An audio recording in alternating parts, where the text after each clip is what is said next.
Good morning, ladies and gentlemen. My name is Anthony Downey, and I'm the editor of Ibraz. It's a great pleasure to introduce you to Abbas Akhavan. Abbas has just completed a 10-week residency here at Delfina Foundation. In 2013, Delfina will close down, be refurbished, and reopen in late 2013 with not one building, but 2 buildings. Abbas, I wanted to start by just thinking about your work in general. One of the things that I've noticed about your work, or the works that I've seen, is that there's always a tension between the domestic and the non-domestic space.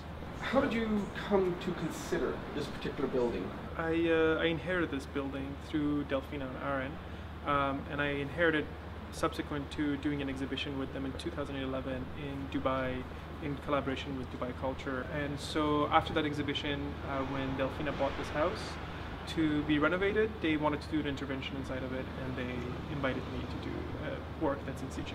Wonderful. Let's go inside and see what you've done. Sure.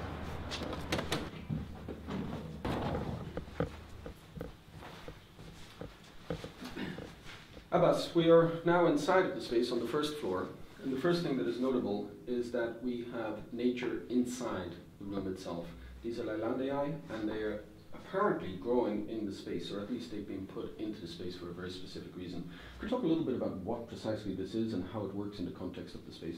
In the past, I've worked with domestic objects in the relationship to domestic space as a site of trauma.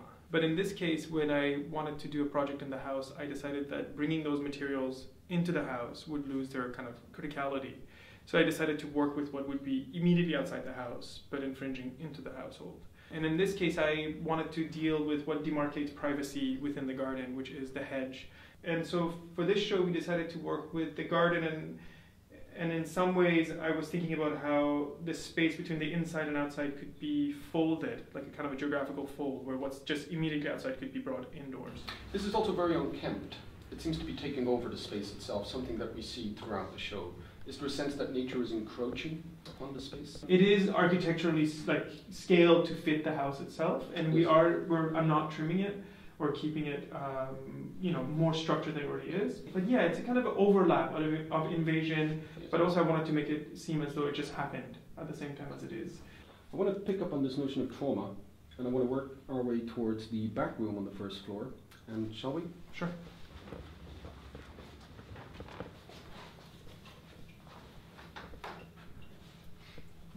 Abbas, I'm just, again, thinking about this notion of trauma. We're still on the first floor of the building.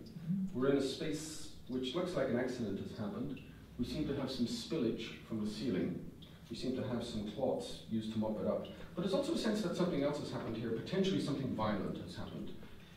One of the things that I inherited with the house was was basically the look of the house, essentially. The colors of the walls, the carpets, the light fixtures.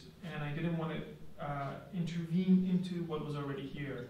I did not want to make a work that tried to somehow excavate a historical relationship to the house's tenants or this kind of ghost of the past. I wasn't really interested in that. In this case, I wanted to deal with maybe the internal quality of the house more too. So the leak is a patina, and then this table is supposed to be kind of a makeshift solution for an accident that relates to the house. So it's both architectural, but it also could have been an aftermath of an event. Or this kind of composition of the angled table with this water can and these buckets was based on an image that I found online that was of a kind of a torture room that dealt with waterboarding. And I was taken by how the tools of waterboarding look so much like gardening.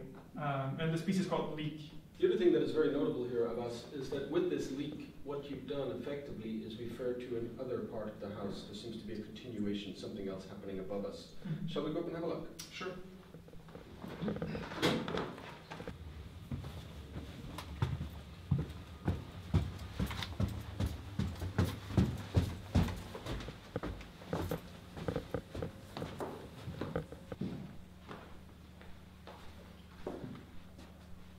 Abbas, we're on the first floor. This is ivy which is growing in the actual space. And again, I think it returns us to this sense of nature encroaching upon a domestic space. Or at the very least, the distinction between the two becoming less and less clear. Again, is that part of what you were thinking in relation to this? Yeah, certain rooms provided me with more information to work with, or more qualities that I wanted to kind of riff off of than other rooms. This room in particular had a lot of personality or qualities that I thought were really interesting. The carpet is the original, this green walls, and of course there's some detailing you see on the doors and also on the fireplace of this kind of faux nature, maybe like carpet patterns that are obviously plant-based, and more than intruding or making an intervention that changes the space, I thought I would just work with what was already here. And I chose an ivy that would blend in with the original carpet pattern. And the logic of the ivy is growing where the sun is. So there's ivy here, and then there's ivy by the other window space as well. Let's go one more floor up. Sure. Because again, all of this needs watering. And there's a sense, as we go through this space, that each work is referring to previous works. In a way, this is referring to the previous leak. But upstairs, we see something which is quite literally nurturing, and that is water. Sure.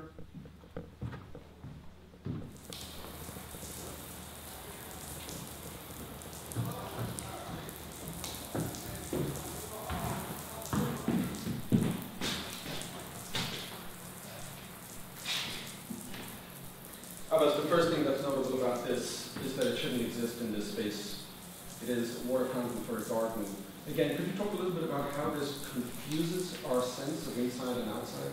Sure. I've been wanting to make this piece for about 3 years now, and I had my reservations about showing it in art gallery because it just comes across as a kind of a constructed space.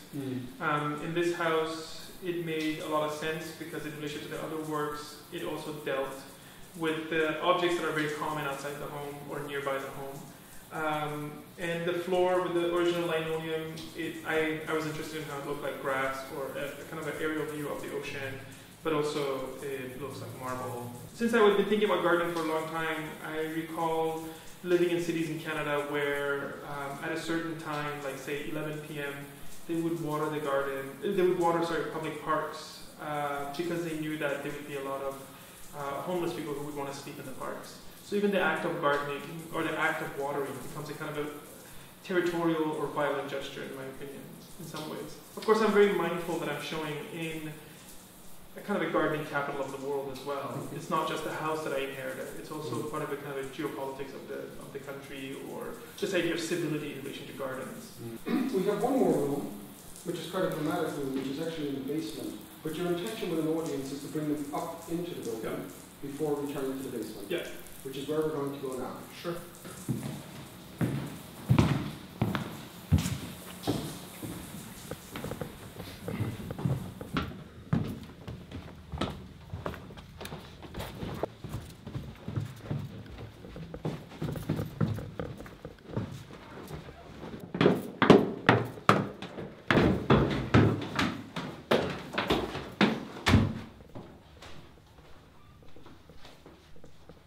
Abbas, we're here in the basement of the building, and we are confronted with something very grave-like.